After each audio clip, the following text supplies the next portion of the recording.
Why does life bring someone into our world who feels like home, only to take them away? It starts so quietly. A glance, a sentence, and something stirs inside you, a sensation you can't quite name. It's not infatuation. It's deeper. Like a memory from before memory.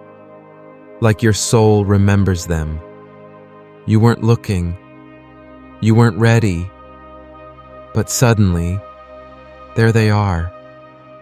And for a moment, everything makes sense. There's a stillness in their presence, a strange peace, a recognition that bypasses words. And yet, somehow, it doesn't last. Something interrupts it. Timing, distance, circumstance. Or maybe something inside you both that was never quite ready to meet. And so, you're left there, awake, but alone. And it hurts. Not like a breakup, but like a spiritual wound. You wonder, what was the purpose of this? Why would the universe bring someone who opened a door in you, only to walk away? But Carl Jung had a different answer. He'd say it wasn't about staying together. It was about waking up. That person wasn't meant to complete your life. They were meant to reflect your soul. And maybe, if we look closer, we'll see this pain for what it truly is. A mirror, a messenger, a beginning. We think we fall in love with another person, with their smile, their voice, the way they look at us like we matter.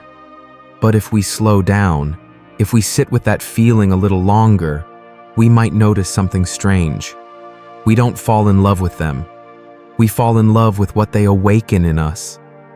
Carl Jung spoke of this, of projection. The idea that the unconscious mind sees in another what it longs to reclaim, what it lost, what it's never dared to touch. And so, when we look into their eyes, we're not just seeing them, we're seeing ourselves. The forgotten self, the silent self, the one we buried years ago to survive, to please, to fit in. And suddenly, in their presence, that part stirs, not with noise, but with recognition, like the soul whispering, "There I am."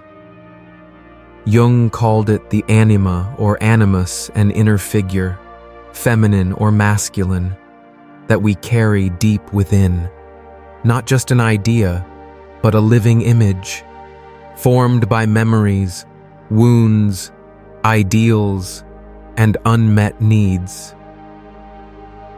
And when someone outside matches that inner image, something inside us lights up. That's why it feels sacred.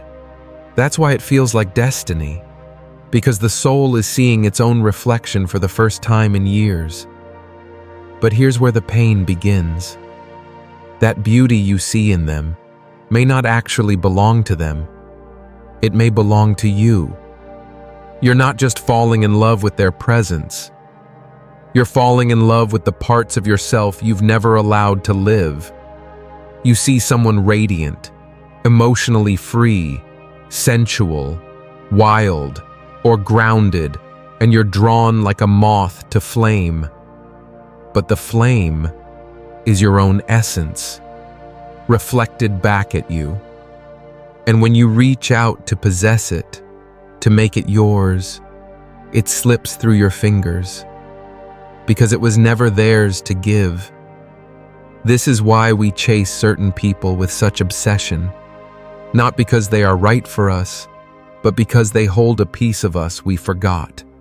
It's a projection, and projection, when unconscious, blinds us. We assign to them all the beauty, all the magic, all the power we're afraid to claim in ourselves. We make them the vessel of our healing, our longing, our story. And then we suffer when they don't live up to it, because no human being can carry the weight of your unlived life. They weren't made for that. That's why the love feels so intense, and that's why the loss feels unbearable. Because when they leave, it's not just them walking away, it's your reflection fading. But here's the awakening. What if they weren't here to stay? What if they were only ever meant to show you what you've been missing within? You don't love them. You love what they represent. You love the voice you silenced, the fire you tamed, the tenderness you denied. And now, it's calling you back. That's not rejection. That's a revelation. So before you chase, before you cling, before you call it love, ask yourself, what part of me do they mirror? Because that question might hold more truth than all the fantasies combined. And once you see it, once you realize that the person in front of you is a mirror, not a missing piece, you begin the real journey not toward them, but toward yourself. Some people don't just enter our lives, they expose us, not through confrontation, not through argument, but simply by being who they are.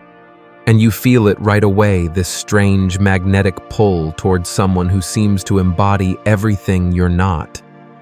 Or maybe everything you've never allowed yourself to be. You don't understand why you're drawn to them. They're not your type. They might even feel chaotic, dangerous, unpredictable. But still, there's something in them that calls to something buried in you. Carl Jung would say that's not love. That's your shadow. And this kind of encounter, it isn't random, because the soul doesn't make mistakes. It has its own intelligence. It knows exactly who to place in front of you to crack your mask open. The ones we can't be with, the ones who unravel us without even trying, they are not here to complete your fantasy. They are here to break your illusion. Think about it. If you've built your identity around control, life will send you someone who lives in raw emotion. If you've denied your sensuality, you'll be drawn to someone who radiates it without shame. If you've buried your wildness, they'll show up as fire. And when they do, your body will respond before your mind understands. You'll feel that ache, that spiritual craving, as if they're holding something you lost long ago. But they're not a missing piece.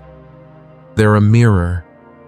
They reflect the parts of you that you've cast out, the traits you disowned to be accepted, the instincts you silenced to feel safe.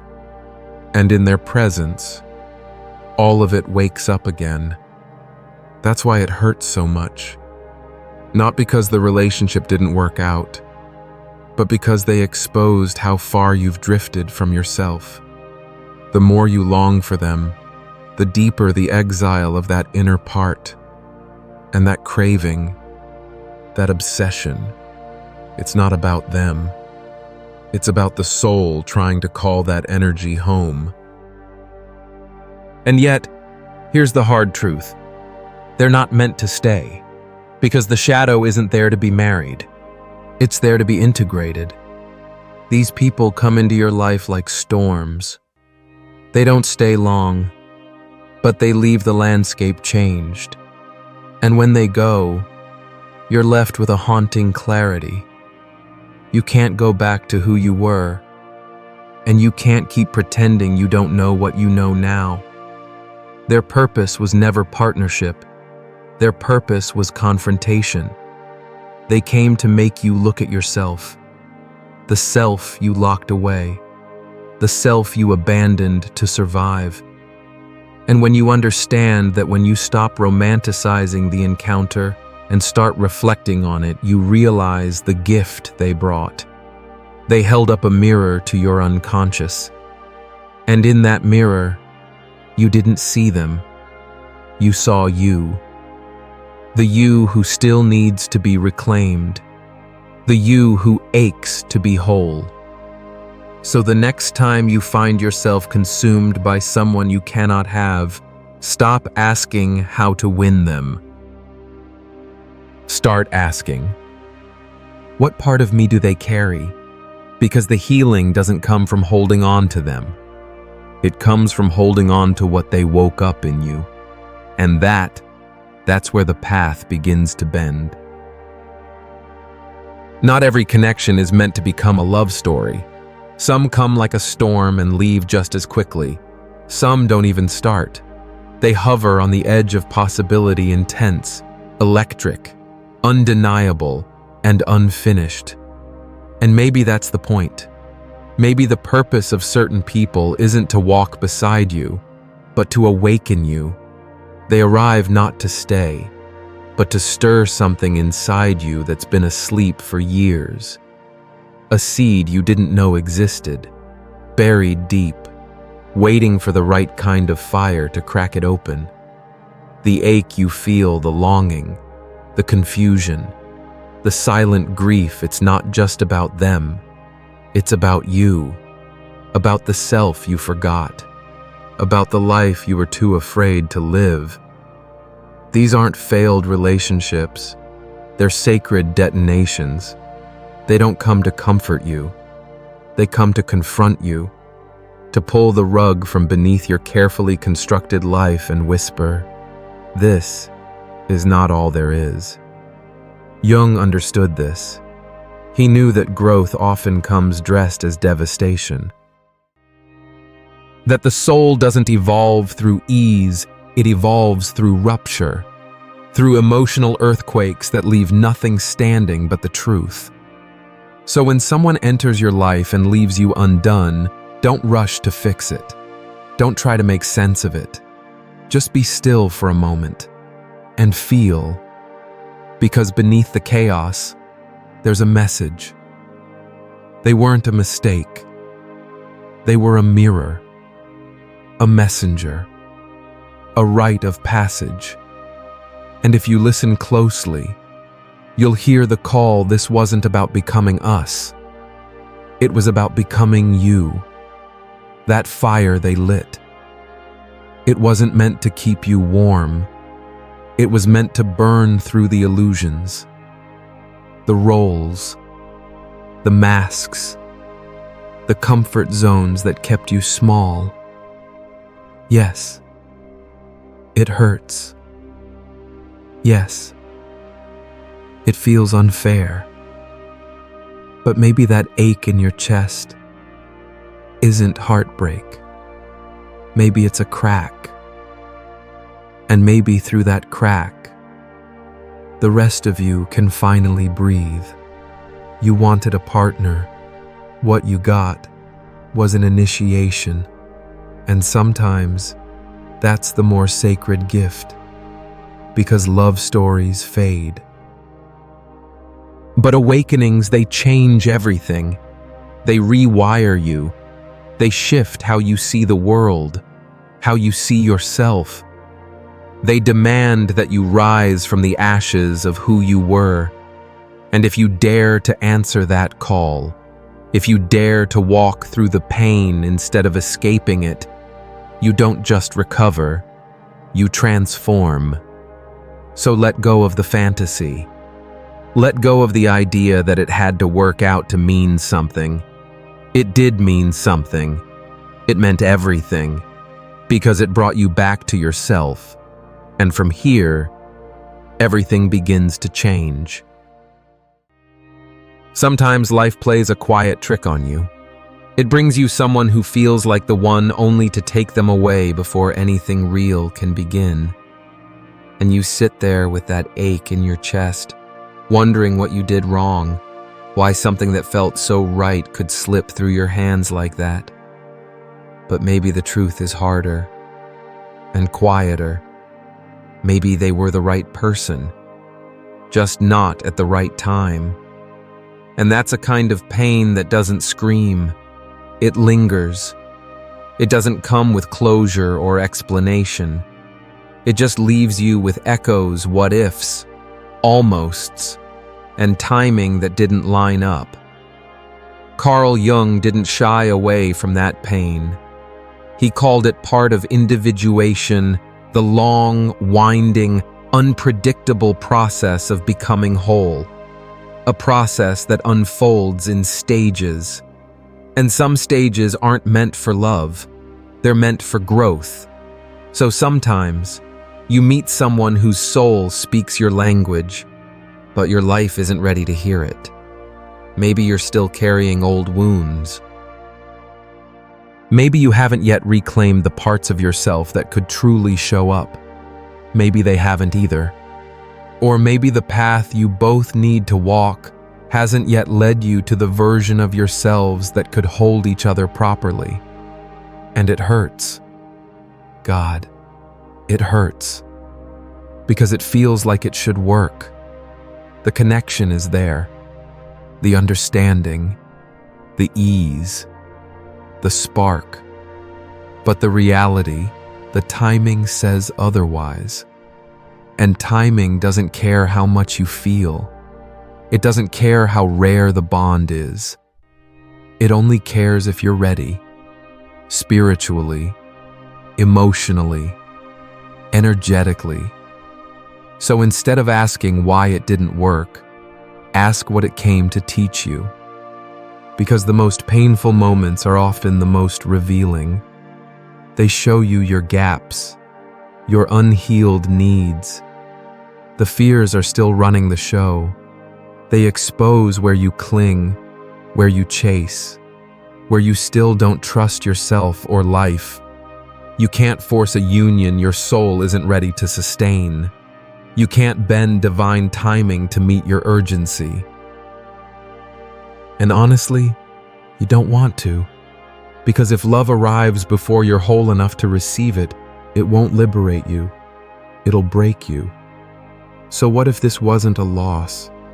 What if it was a signpost?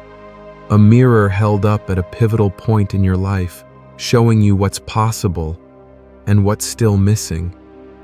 And maybe, just maybe, that encounter wasn't meant to lead to forever. It was meant to lead you back to yourself. Because before you can meet the right person at the right time, you must first meet the right version of you. And that takes time. Not the rushed, frantic kind, but the kind that unfolds through solitude, through discomfort, through facing the parts of you that are still growing. So don't curse the timing. Honor it. Let it shape you. Because one day, maybe years from now, you'll look back and realize that what felt like a heartbreak was actually a holy interruption, a divine pause, a necessary delay, so that when love comes again, you'll be ready to hold it. With both hands and with your whole heart. There are moments in life that feel too precise to be random. You're going about your day, moving through life as usual, and then someone appears. A glance, a conversation, a strange sense that you've met before, even if you haven't. Something in your chest shifts. You feel it before you can explain it. And no matter how brief the encounter, it leaves a mark. Carl Jung called this synchronicity, a meaningful coincidence, not luck, not a chance, but an alignment between your inner world and the outer one, a moment where the soul whispers, "Pay attention," because you didn't meet them by accident. The timing, the intensity, the strange familiarity, it all carries a message. Sometimes it's gentle, sometimes it's loud, but it always asks the same thing.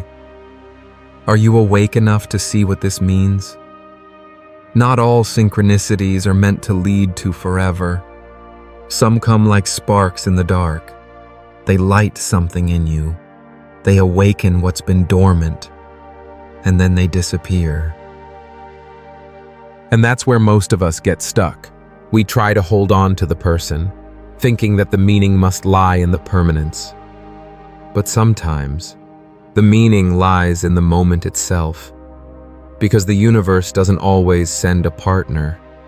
Sometimes, it sends a mirror, a reflection, a glimpse into the part of you still waiting to be reclaimed.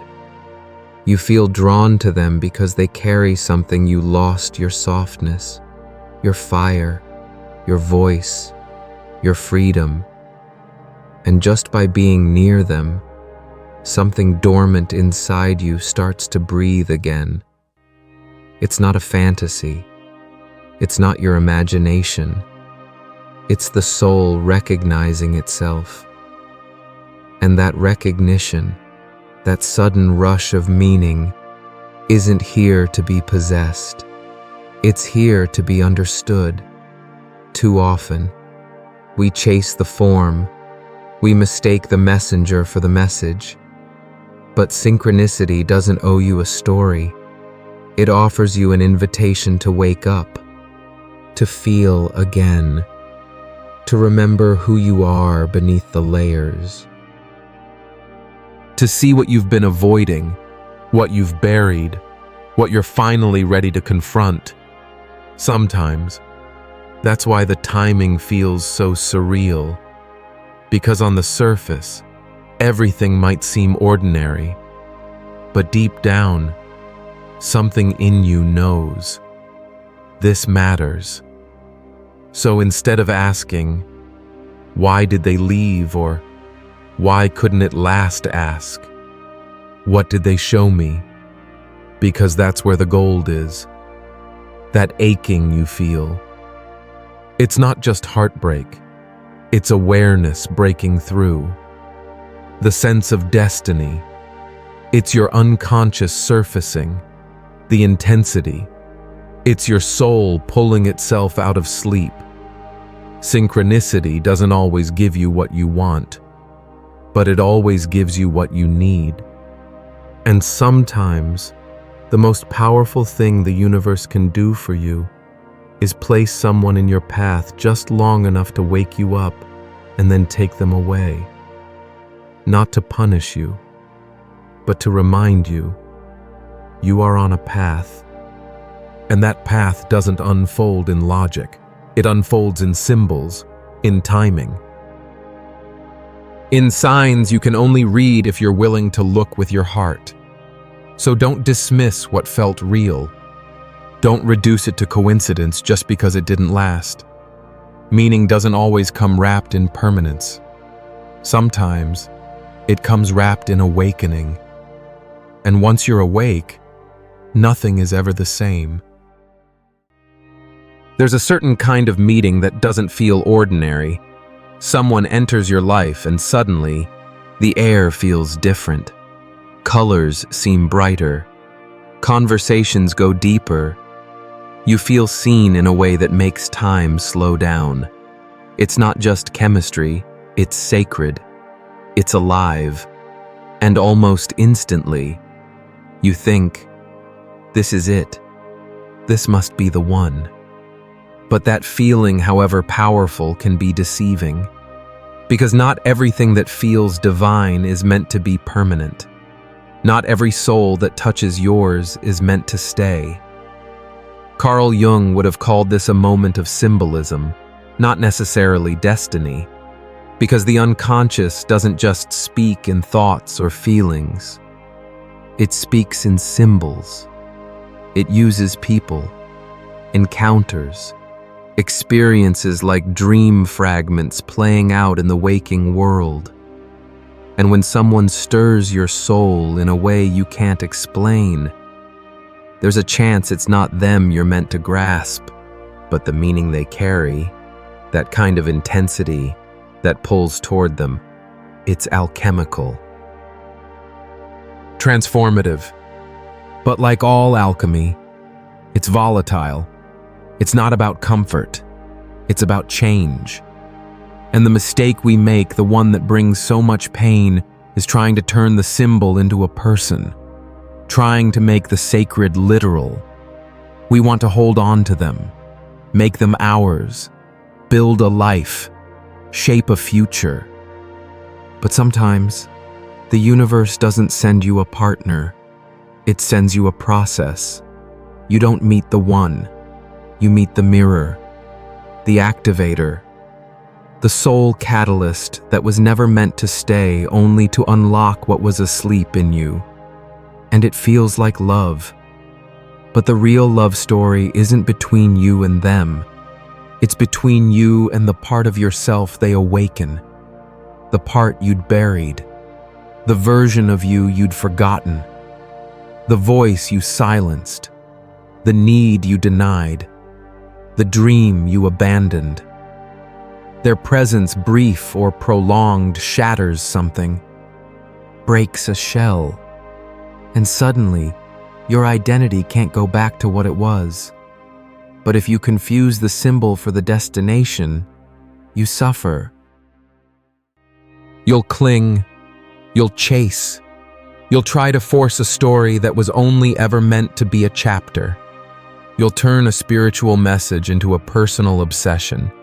And in doing so, you miss the point. The point was never them. It was you.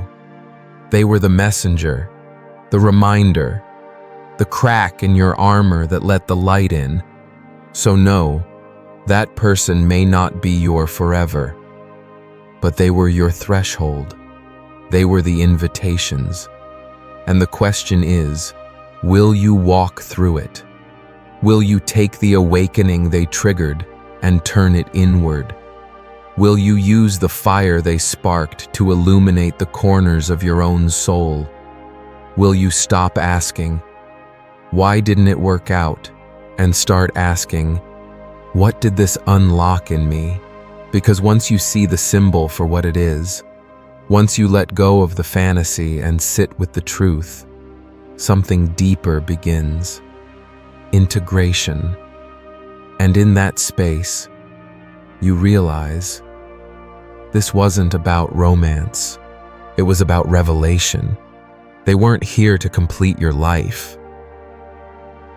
They were here to disrupt it so you could finally begin it. Letting go doesn't mean you stop caring. It doesn't mean you erase them, pretend it never happened, or force yourself to feel nothing. Letting go isn't about forgetting. It's about releasing. It's about no longer needing what was never meant to stay.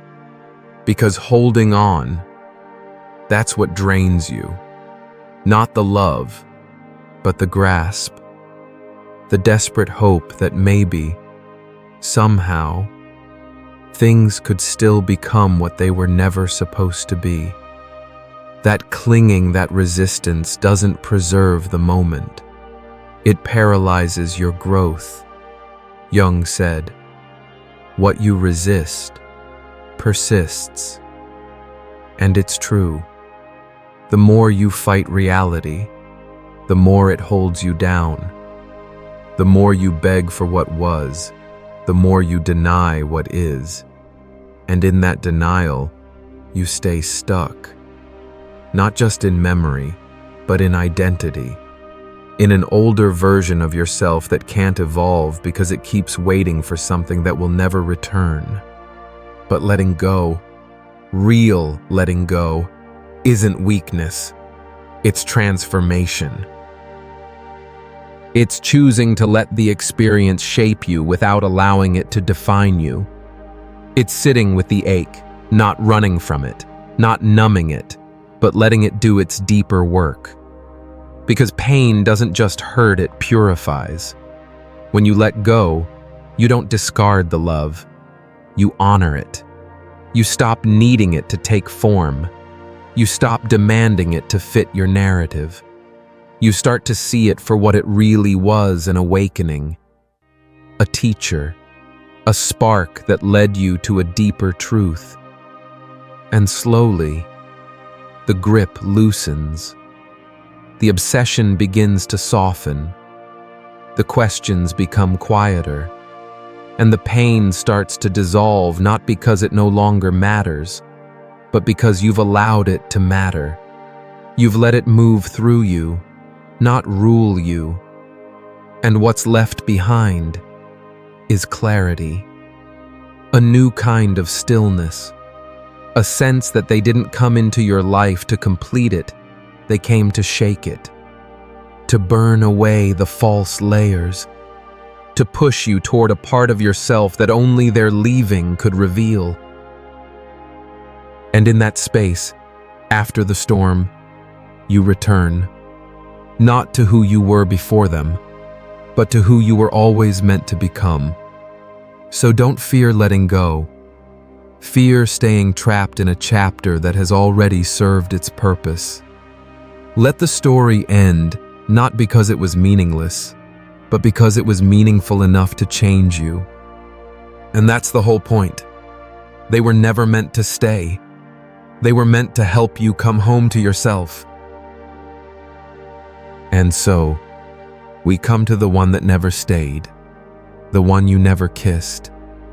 Or maybe you did, but not long enough, not deep enough, not freely enough. It was always half open, half possible, half alive.